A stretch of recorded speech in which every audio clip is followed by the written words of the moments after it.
mapapala ko kung tinuruan kita. Di ba, apo niyo po ako? Hmm? Eh di, tagumpay ko, tagumpay niyo rin. Ha? Eh, yung talo mo, talo ko rin. Di ba? Eh, di bali wala lang. Sige na, uwi ka na. Huwag pala kayo eh. Ano sabi mo? Sabi ko ho, duwag kayo. Kaya nung natalo si tatay, hindi na kayo bumalik sa boxing.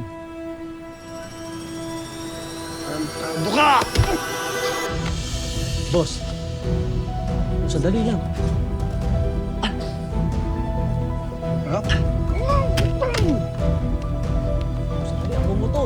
Ikaw ang nag-umpisa nito eh. Tumayo ka! Huwag ka kasi sumagot. Hmm? Ano?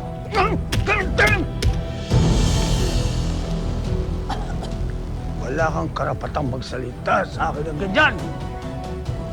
Bastos ka!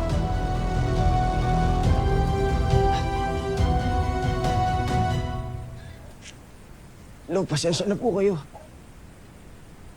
Nabastos ko kayo.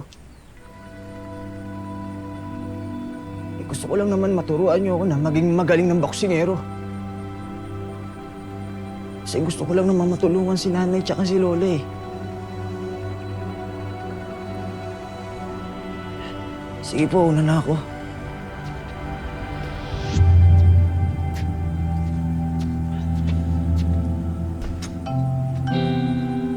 Bukas! Alas 4 ng madaling araw.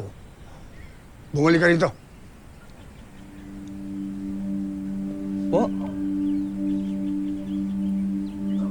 Bingi ka ba? Di ba ako narinig? Ay, hindi po, hindi ako bingi. Alam ko po, alas 4 ng madaling araw, babalik ako dito. Sige na. Sige.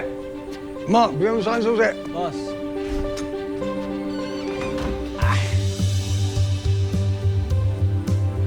Mac. Oh, paano ba yan? Alas 4 ha? Huwag kang malilate. Sige ka.